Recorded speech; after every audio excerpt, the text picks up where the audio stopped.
Alright, welcome back. This is Kermit the Streamer. Gonna play some more games. We won our first one. Let's see if we can win some more. Again, we are doing frogs and squirrels. A little bit of forage, a little bit of bouncy bounce. A whole lot of green. We do have a couple. We have a red finisher. We have a couple of black cards. So it's primarily a green deck that just splashes for some other stuff. I do think you really want this format to be two. You want to be in a two color wedge if at all possible. But I do think that having access to a bomb in another color is pretty good, and you really don't get any bombier than Dragonhawk. So, all right. So turn one, do we go ahead and make this a 1/3? I think so, because we can get a couple points of damage with it. I'm going to play 3-tree root weaver and then get a Wandertail Mentor out as soon as possible. And we're just going to try to have lots of resources on the board here.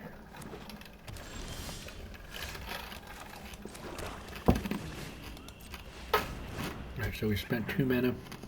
I don't think we want to stock the pantry right now. Yeah, because it's going to be easy for us to heaped harvest and then stock the pantry maybe on the same turn at some point.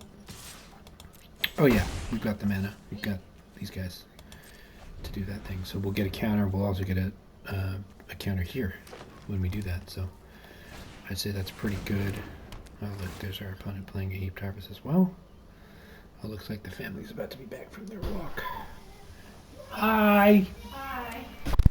Did you guys go to the park? Did. Nice. Alright, cool. So we don't even have to tap our mana dorks here. So this is going to be great. We're going to get to expend. We're going to search for a mountain because, again, we want to be able to do our Dragonhawk when it comes. We stock the pantry. Oh, the only thing that sucks about the way I sequenced that was if I put pantry in first, I would have gotten the counter on the pantry. Definitely screwed up there. I don't know. You said it's dangerous. I thought that it would still come into play first, but no, the expend counter happens as soon as you spend the mana before the spell resolves. So I should have played stocking the pantry first.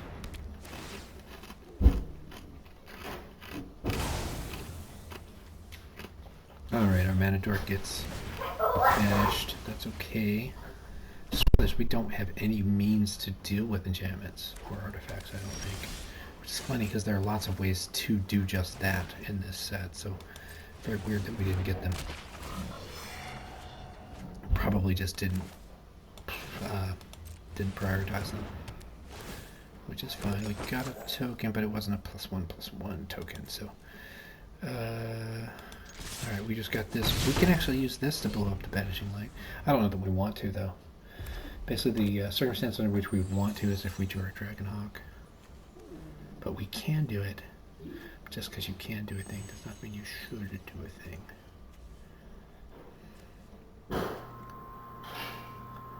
We need some frog action. We got 3 frogs that'll bounce something on the board. Bouncing this Pawn Prophet would be fantastic. Treetop Sentries. He could not forage, unfortunately, so bad for him. Polywallop does double the amount of damage to a target, so I think we can go ahead and get rid of the Mentor. I think that's going to be a good idea, because although it's not great, we're getting in for a point of damage this way.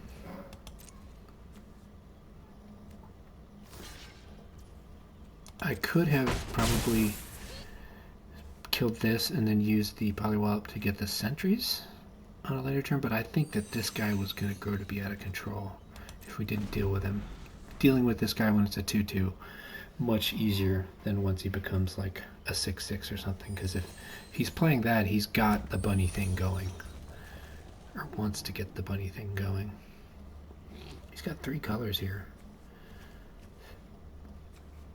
I have not seen the reason for it, but he does have the heaped harvest. He's probably got something high on the top end like we do.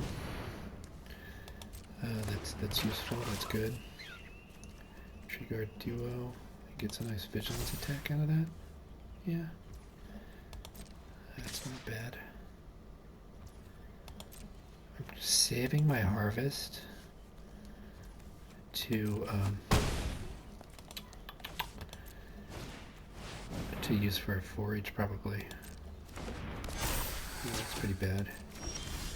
His forage is crazy good. Okay, other squirrels I control have menace.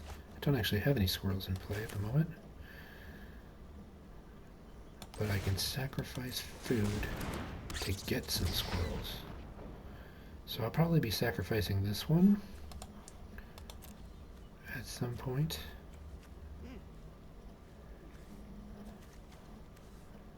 Cool. This is no, this isn't a food.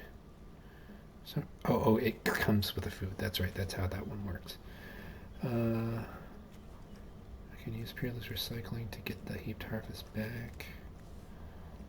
Okay, we can just pass this turn.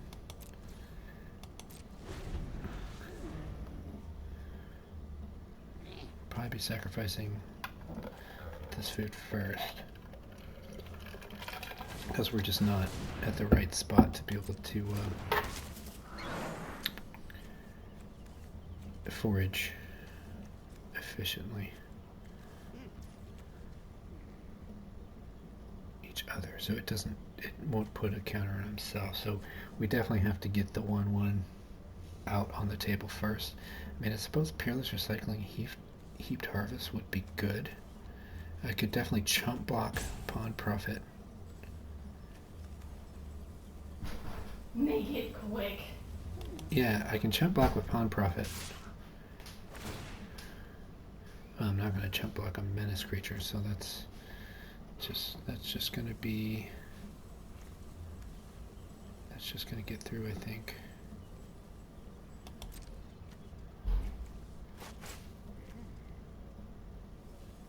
I may as well just pop this thing. Can I pop this thing? What's going on? There we go. It wasn't working for some reason.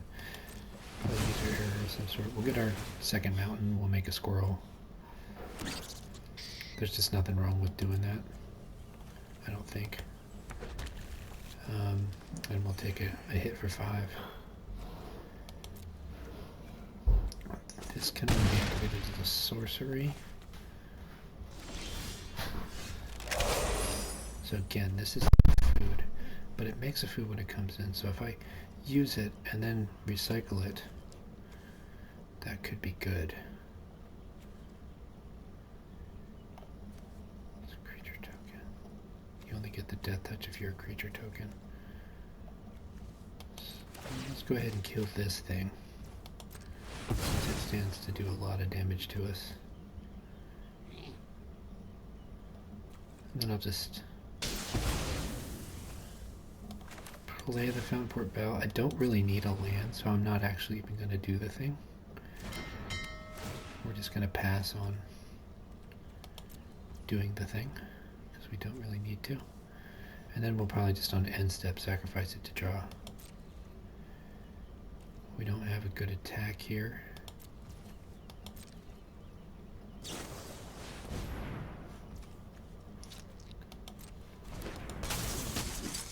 So we could peerless recycle for the share pod and heaped harvest.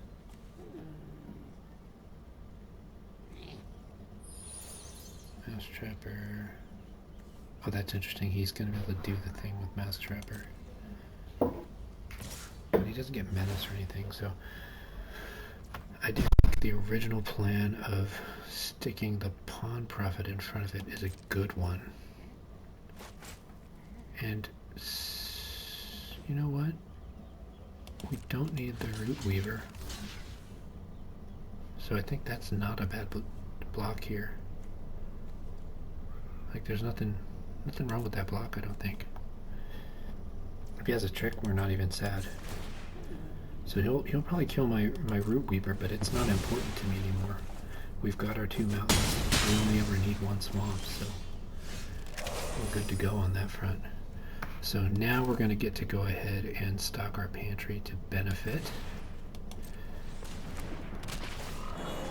We'll just make it 2-4. Why not? And I think we're going to wait on the peerless recycling.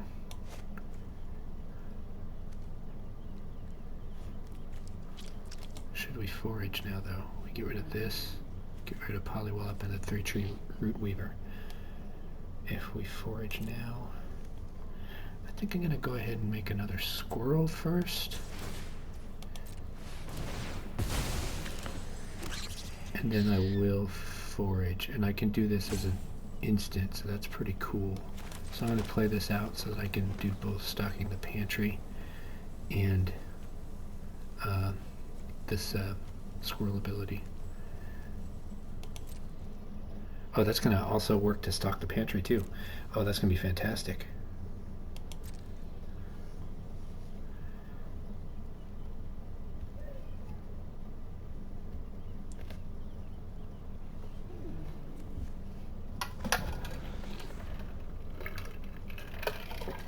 That's an engine right there. Oh, there we go, ahead of Homestead. So super glad we got rid of this rabbit killed in Warrior. Or is it killed in Warlord? I forget. It's killed in something or other. Yeah, we're happy about where this game is right now. So we'll go ahead and forage. Which 3? These 3 are the right ones. 3. And then we get to stock the pantry. We also get to draw a card. Good thing too, look at that. So then we're gonna go ahead and give him a card. Yeah, why not? You can have a card, my dude. We'll get 2 things. Both of which are food, which are great. Heaped Harvest is kind of dumb right here, but it just thins our deck for us. Oh, we don't have to take a land, but it comes into play, so why not? We'll go ahead and get another swamp.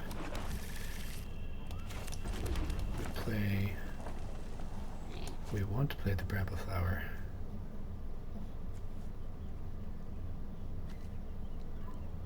Yeah, we're not going to play the Bramble Flower right now.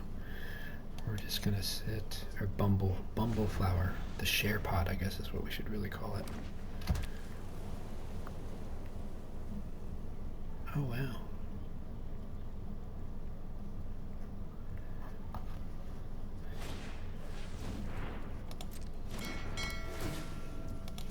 So I'm waiting to the very end of turn. Because I think the best thing I can do right here is go ahead and forage and grow my squirrel army.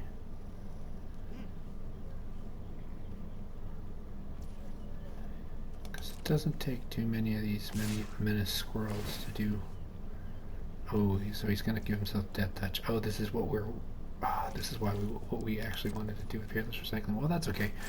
We can give up the Pawn Profit now. Don't run on top. Straight to the stairs. Up the Yeah, stairs we can totally give up the Pawn Profit.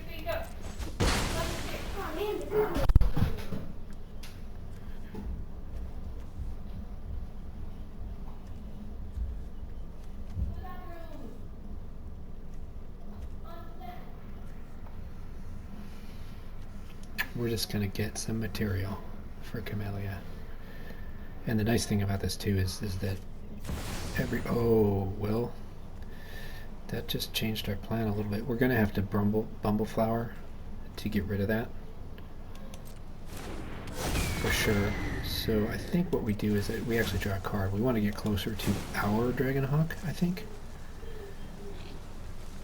Oh, whoops. Did I click the wrong thing? I want to do that. Oh, even better. So we'll just Nocturnal Hunger that.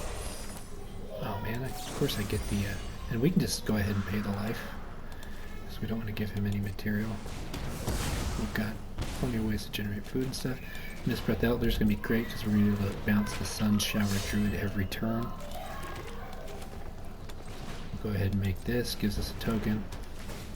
That's food. Yeah, we're just we're in a good spot. Our deck is slow here. It's going to be a very slow burn. But I think the fact that we're going to be just stocking the heck out of this pantry, you know, it might. There is an argument for making a third squirrel right here, because then we can get 3 counters every time we do the camellia thing.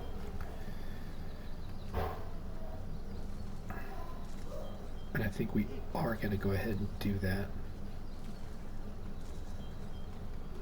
Make another squirrel, draw another card. That's the plan.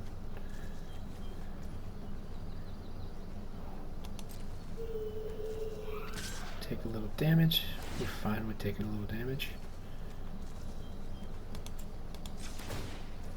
Because we were going to be taking a life return from our Sunshine Druid, and we also have lots of food to sacrifice.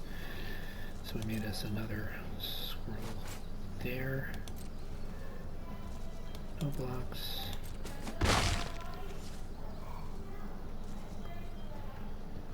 Yeah, our goal is to just kind of thin our deck, I think.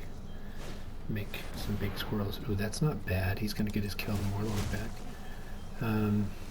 So we'll forage.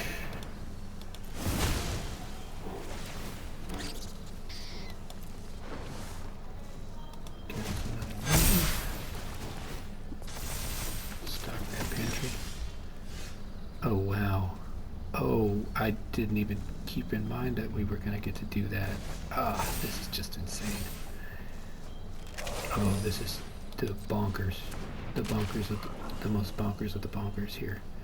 So we're just going to do this. Going to do this. Oh, look at that. Let's just send this guy back to hand. Why not? Oh, it's over.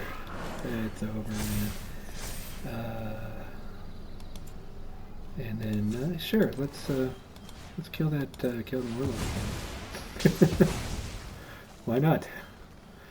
And we just don't even need to bother with attacking yet.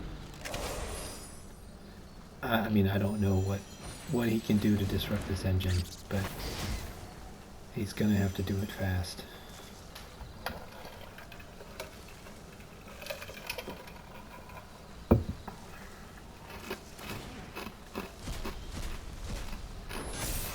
It's not going to be enough, my dude. Commend your efforts. We'll just take that.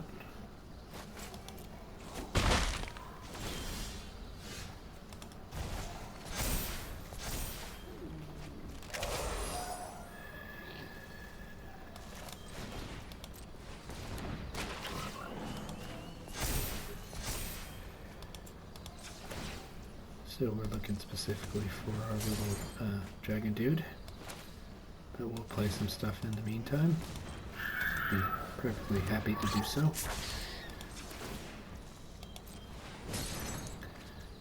We don't at all mind giving him a treasure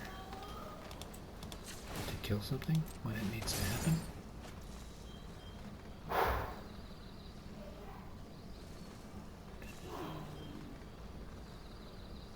We can pass that turn.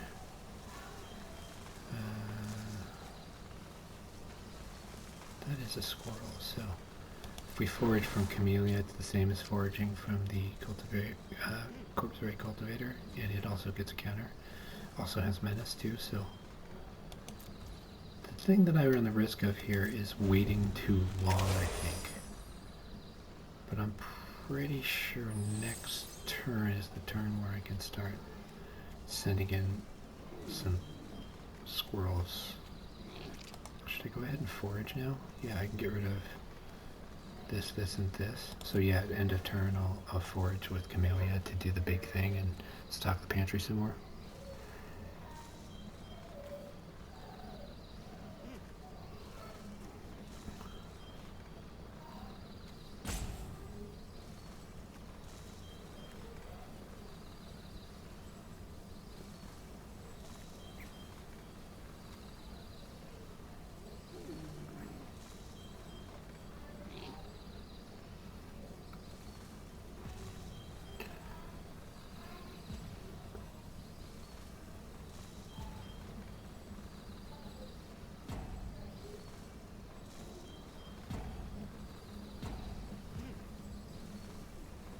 tell you what, this is my kind of deck right here.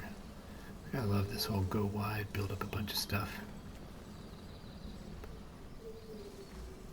I mean, there has to be a Wrath in this set, but I'm pretty sure it's in the rare mythic area. Like, the Pyroclasm that we had wouldn't really do much here. It would end this piece, but I could just as well, I could start bouncing this guy back if this one wasn't available, so it's just going off.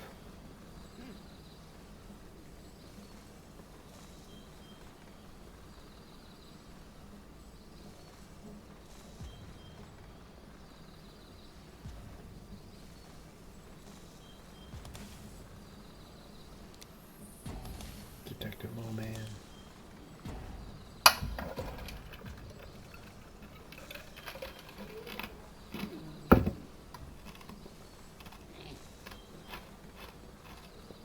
I'm pretty sure our opponent has just left because they're annoyed.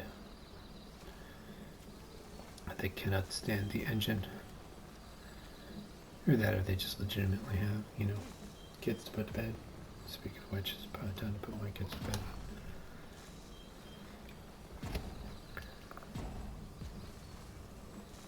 Oh no, we're still a ways off of bedtime. They're probably up there taking showers though.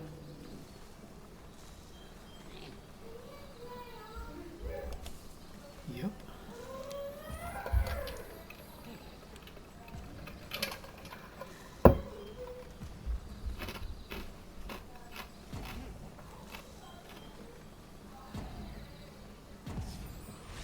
Yeah, our opponent left. Yeah, I mean, the next turn, Squirrel Army was going to grow. I don't even think they had enough creatures to block the full menace assault that was about to hit, so.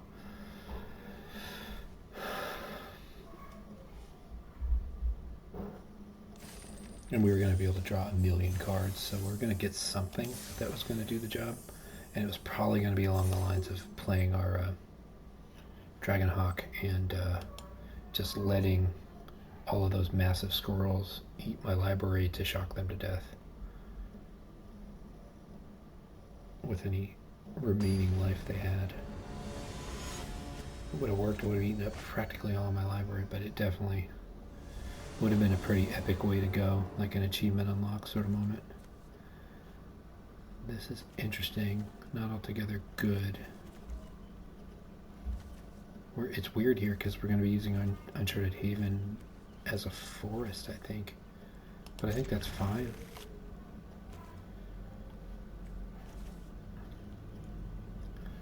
We'll fetch another mountain with Fountain Port Bell. We don't, I don't even think we have double green pips in our deck, so there's no real reason to need a second forest, but we got one anyway. So we'll make this Elder. Oh, it's another creature, so when he's the only creature in play, that's interesting.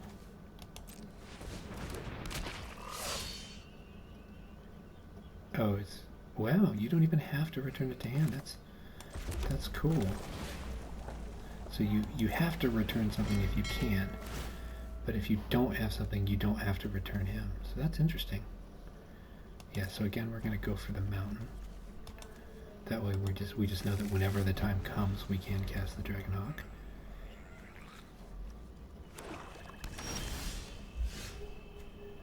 Decline. Yeah, sweet. That does work that way. Alright, so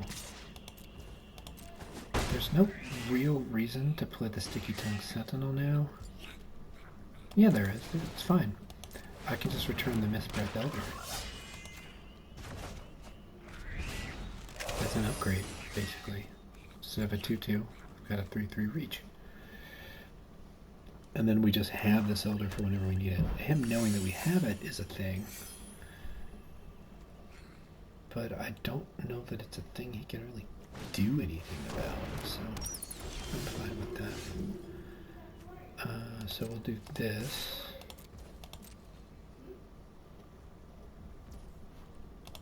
And then this guy, does this guy have reach?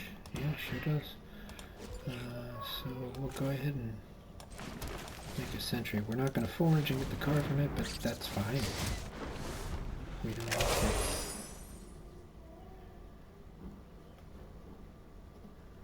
We've got our reach army of squirrels. It's nice. It makes sense for the squirrels to have reach, and I guess the way that the frogs have reach is because they've got that long, sticky tongue that can anything that's trying to fly by. So thematically, it makes sense that there'd be so much reach, but it's just funny that, you know, green's usual weakness is to flying, and they just don't have that this block. Alright. We can kill the assassin if we stay home.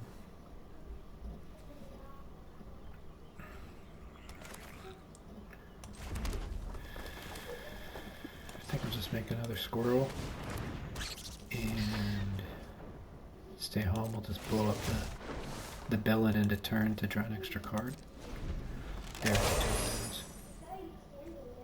it has no purpose, really. I mean, this is just a mana fixer. Like, I think this is kind of the perfect card to be like a 41st card, because it doesn't really penalize you in any way. Very easy to cycle, gets you a land that you need. I mean, very, very ideal to have one of in a deck, too. Like, exactly one. Ooh. I think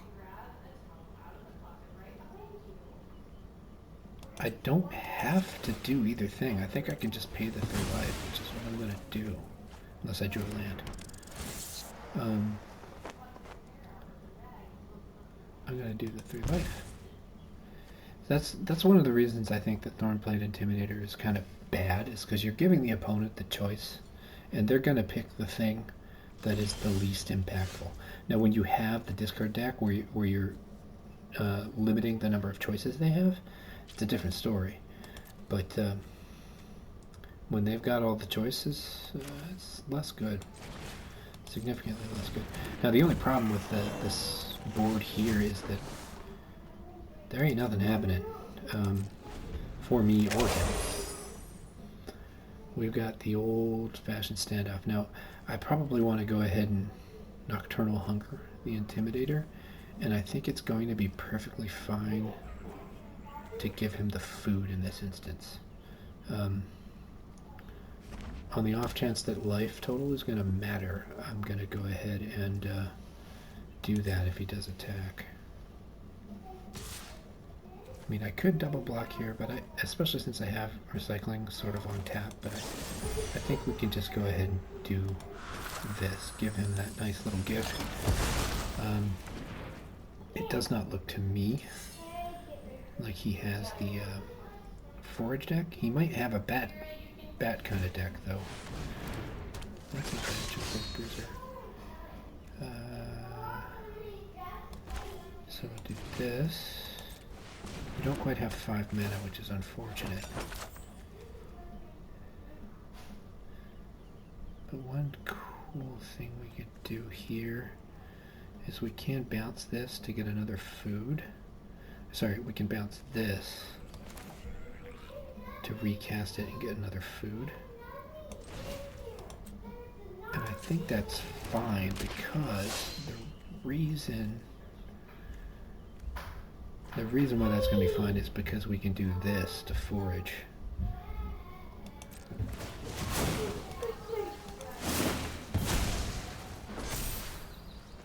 Just improve our board. We'll probably have to take a hit on the Jump Blade Bruiser, but that's okay.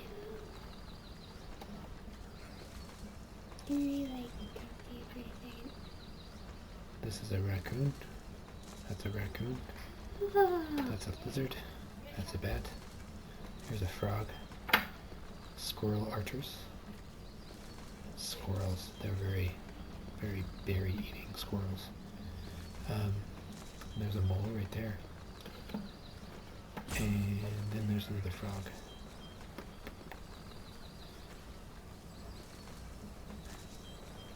But Daddy, we had so much fun on the walk, and we had so much fun in the sprinklers. Oh, you played in the sprinklers? Huh? Oh yeah, they were going off when you got home. That's right. Did you see anybody on the walk? Yeah, we saw Croak and Pepper. Oh, nice. We saw Ooh, I think he chose the wrong we saw target. the other person in the pink shirt that was walking her dog. It was a... What is Reinhardt called? Reinhardt. Yeah. I Natty's forgot. dog? I forgot what Reinhardt is. Retriever? Golden retriever? I don't know. I don't know if the cultivator's good enough to get back. I'm gonna go grab some cereal. Okay. Yeah, I think we're fine. Just taking that hit. We're gonna bounce the sticky tack sentinel again. We're gonna bounce the share pot so we can make another food.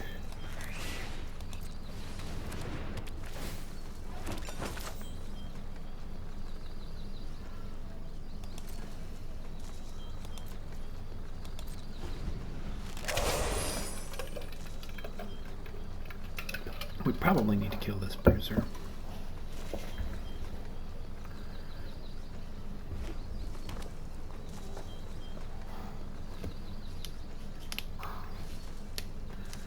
But we're going to be mitigating its damage a little bit by eating food every turn, so.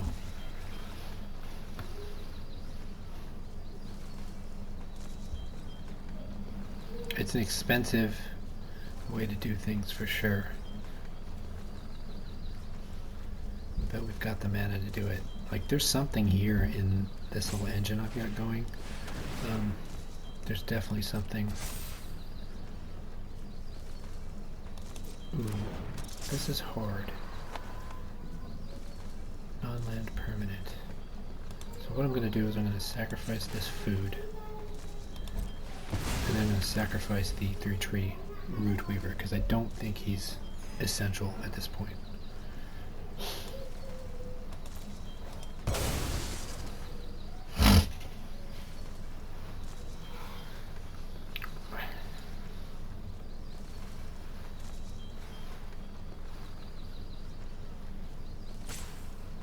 The problem that the situation we're in that sucks is it's taking all of our resources to do this thing that we're doing every turn, and it's not fast enough to do everything it needs to do if he keeps significantly adding to his board. But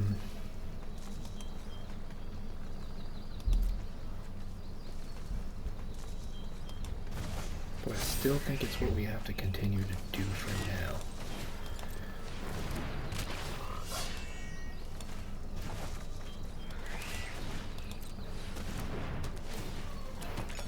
Could do the Peerless Recycling now for Cultivator and Bell, or Cultivator and Root Weaver, but I don't think those are compelling enough cards. I think one of the things I want to Peerlessly recycle is the Share Pot itself. So I believe what we're going to try to do is actually sacrifice that thing next turn to get rid of the Bruiser. Because, because the Elder will be up to 5/5, and that means it can handle the Intimidator. Pretty scary card if you can offspring it. Ooh, that's a problem, but we've got the reach to be able to handle it. So he has this situation here where he could turn everything sideways, and that does get a little scary. This sucks a little bit because he didn't get his counter, I don't think, but he did get his expend, which is kind of just as important right here. So I could do this. Oh, interesting.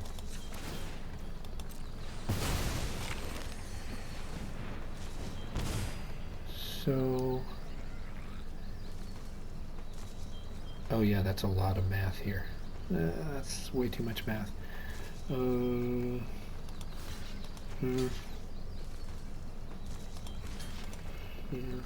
here, and then we're still taking 12 and dying.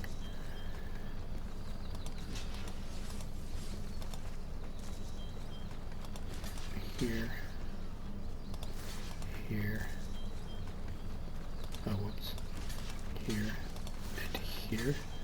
And we're taking 9 and in the spot where we will die next turn.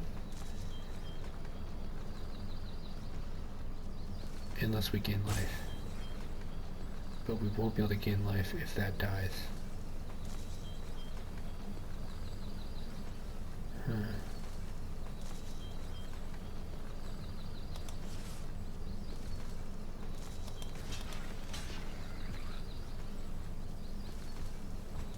Well.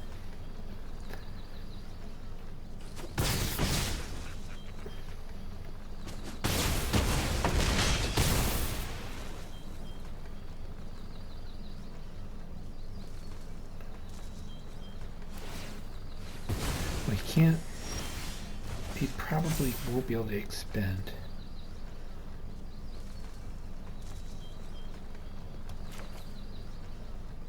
Unless I give him a card. So, return Sticky Tongue Sentinel.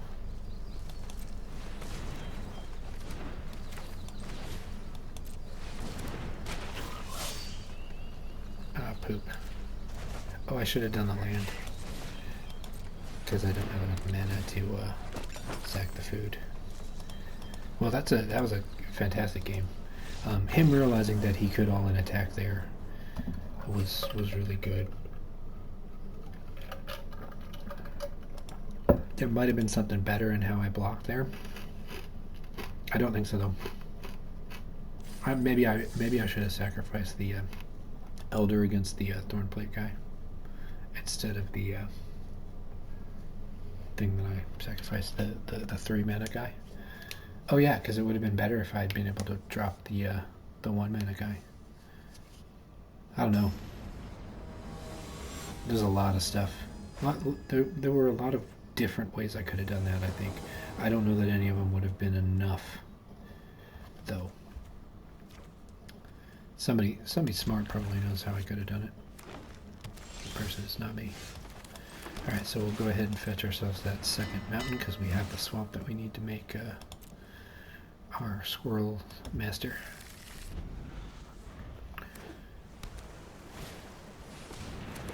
And I mean, the nicest thing about Fountain Port Bell is that although you lose a turn by having to draw land,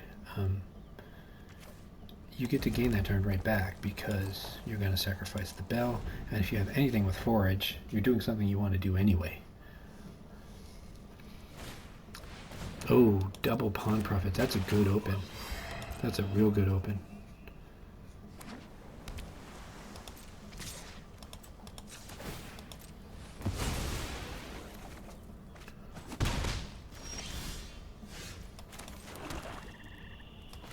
Oh man. Well, no. I'm not excited about bouncing the Fountain Port Bell. That's just not really a very exciting maneuver. But I am glad to kill whatever big thing he makes. So, sucks that we're taking 4 damage there, but we were destined to do so.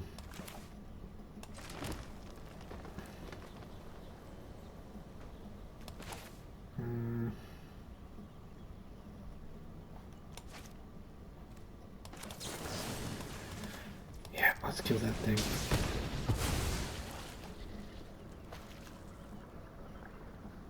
It doesn't benefit us to attack there.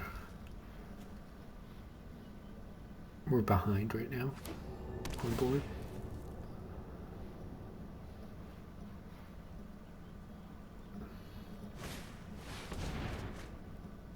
Golly, and he is way ahead on cards. I think he's 3 to 4 cards ahead now. Because we were on the play, right? I think we were. No, maybe he was on the play. Oh, wow. Shoreline Looter. That's pretty neat. I don't think it's... Oh, golly, I hate being in this position. Because I don't think it's a big enough threat to kill. Like, I just don't.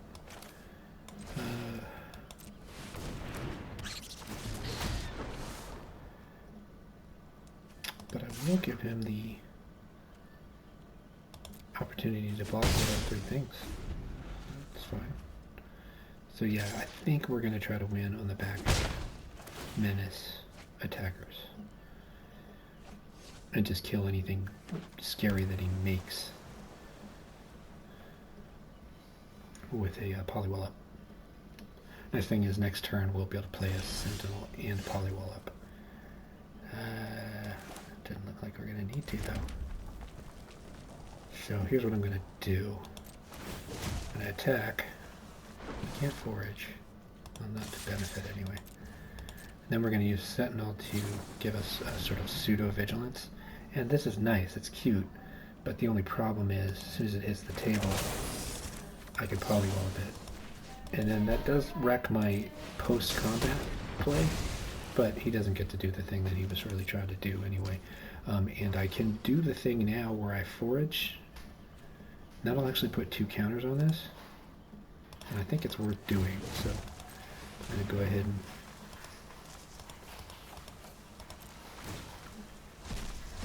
because it gets the counter from this, and then it also gets the counter from the activation on the Quartzberry Cultivator. So our plan is to just wallop him with 2 giant menace guys. And Sticky Tongue Sentinel is not going to shine for us here unless we get Share Pot. That'll actually be good business if we get that to happen. Oh, that was cool. Oh god, Run Away Together is such a good card for exactly that reason right there. Pawn Profit and Run Away Together on anything scary. Just unbelievably good. We get to do a little bit of that ourselves here because we're going to bounce our own Pawn Profit.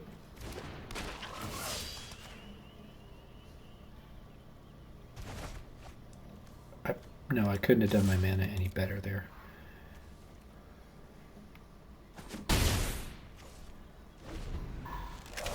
We're winning this race right now, but the fact that he's getting the extra card selection is really important. And that's a thing that's going to do good work. Oof. Yeah, we're not winning the race anymore. We're really not winning the race anymore.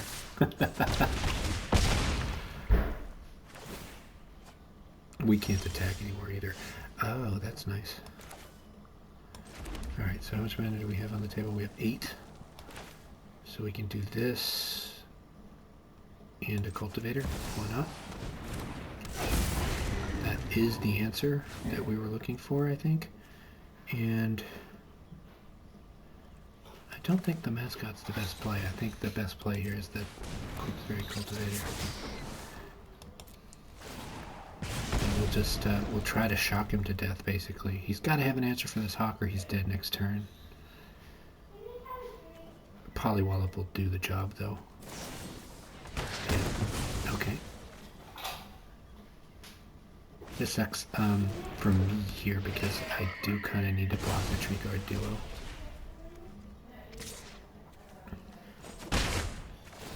A flyer is a problem, but we do have an answer for that, so it's not the end of the world. We still have the chance to get the regrow card. This is good for us. So I think we play this. Oh, wait a minute, no. Yeah, okay. We do this. We put a counter on the squirrel.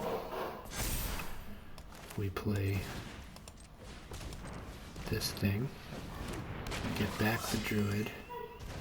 Put a counter on the Sticky Tongue Sentinel. That way it can block the 3/3 fire, no problem. We don't have an attack. That was probably the best thing I think we could do. The Shoreline Looter still does a great job for him now. That card definitely high on my list of really good cards.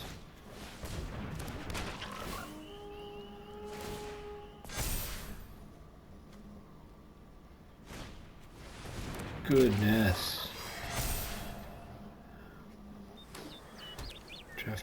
pawn profits. He's got ward. So what trick does he have?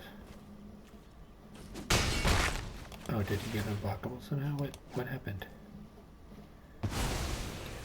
Oh, the long lurker. Okay. Fair enough.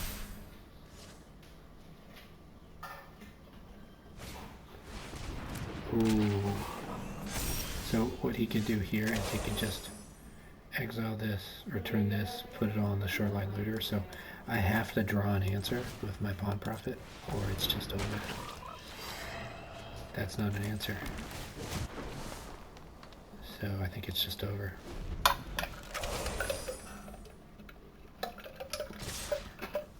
Oh man, he didn't even bother doing the cute thing. Oh yeah, which is fine. There was no, I mean, a 1-1 was going to get through no matter what. Or several 1-1s were going to get through no matter what. So that was just the better frog deck. I mean, the guy had three pawn profits. I probably could have gotten more, but I think I probably got some squirrels when I needed to. I mean, I would have definitely taken pawn profit over a corpseberry cultivator at any point.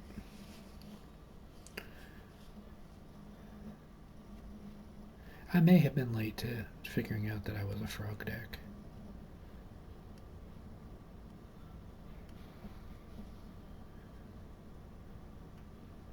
Yeah, I can't remember when I got the 1-drop. I think that was in pack 2.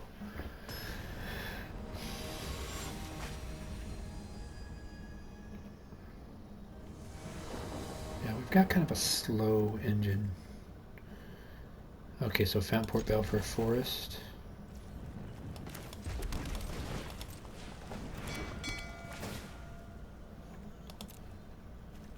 And we're basically just going to try to get to our Dragonhawk. Is the name of our game.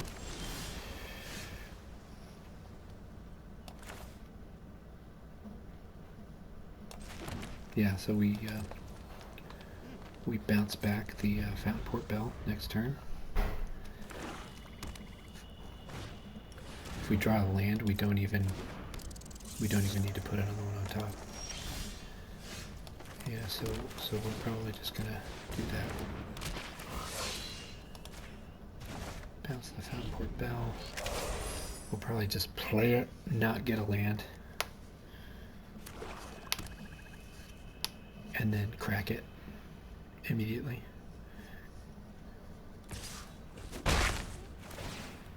Thing that sucks here is that Dragonhawk is probably going to be killed, but it's just one of those things where, you know, either answer it or die. I mean, he's got to have Nocturnal Hunger, he's got to have Fell, he's got to have something. Oh, there went to Fell. Alright, so question mark here.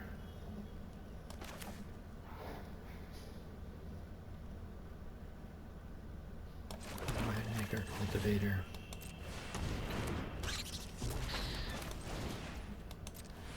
I'd gladly block the Daggerfang duo. We're not going to get a land.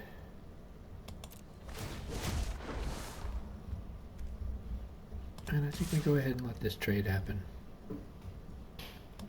If it's going to happen. We're not behind, I don't think, with that trade. Could be wrong. This is a real problem, though. Shoreline Looter is amazing.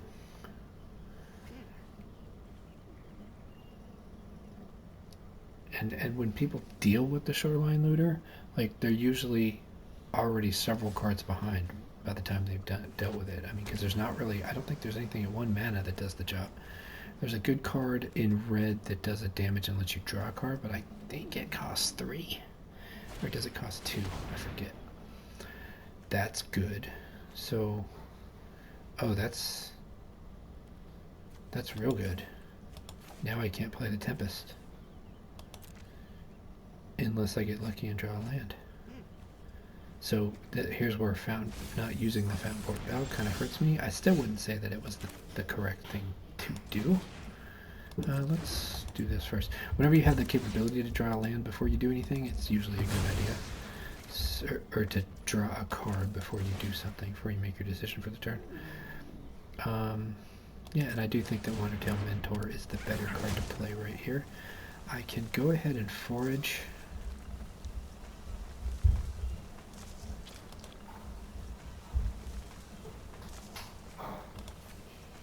Daddy, can you please throw my drink up with water? No, I'm not going to forage. I can't right now. I'm busy.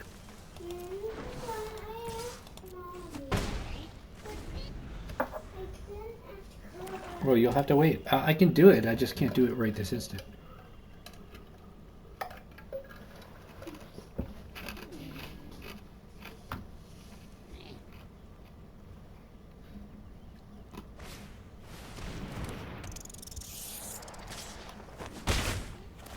Yeah, that shoreline looter is just doing good work. The decks have been doing very well with that card, so fantastic card. Love it to pieces. Okay, so the odds of him not having a way to deal with this, very slim. But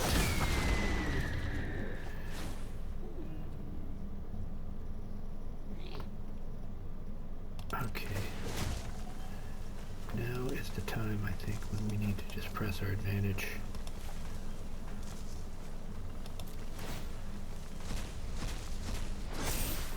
And try to do as much damage as possible.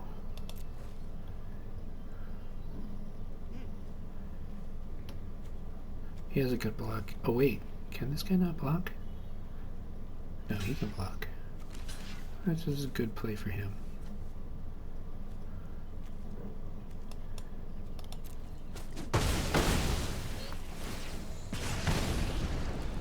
And if you can't deal with this Dragonhawk, we're happy, but he's going to get lots of chances to deal with the Dragonhawk, so honestly I don't see it going well for us, but we got to do what we can. Oh, that's what this is. He can't be blocked. So these rats like to have the wall. Can't be blocked. Oh, there we go. Yeah, okay. So we knew that was probably going to happen, but we had to not be paralyzed by it.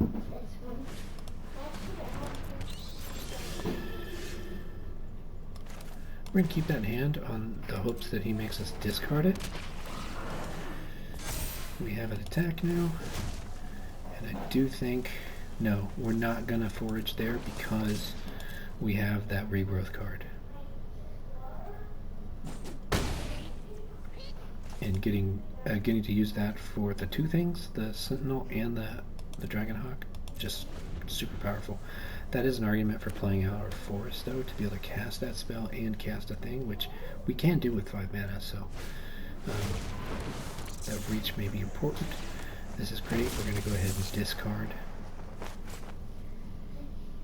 that forest. And then we're going to sacrifice this guy that can't block right now anyway.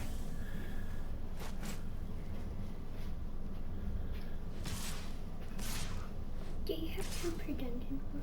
No, not tonight.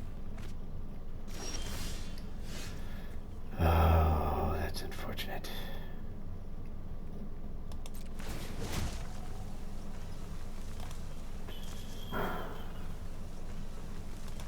Okay, these 3 things are things we don't need. We don't really need the extra counter on the Corpse Crate Cultivator, but I love you. I love you too. Ouch. Sorry. There's the reason I don't like the Cultivator, is that there's a lot of bounce in this set, so overcommitting on that thing is really bad. But no, that was just a very good rat deck on the back of Shoreline Looter. You're gonna put me to bed tonight, okay? Okay, that card selection that you get, and then that threshold ability are really good. So I don't think this deck was bad per se. I do think that Corpse Ray Cultivator is a card that you want as few of as possible. Having one or two is fine, but I definitely think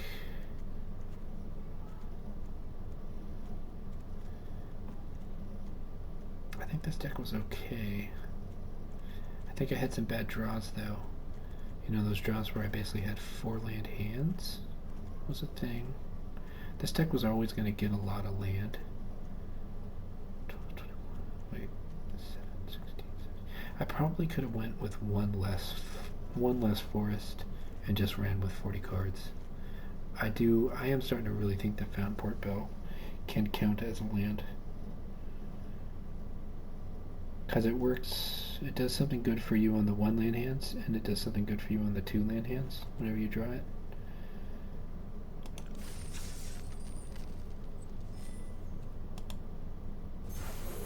And really, it's just the most aggro decks that you have to be worried about. I just open my patterns as soon as I get them. So I do have enough gems now to do a premium. So let's look at what that. Let's just make sure that that's the current format. Yeah, so we'll do a human draft in the near future here. Thank you for joining me. I've been Kermit the Streamer.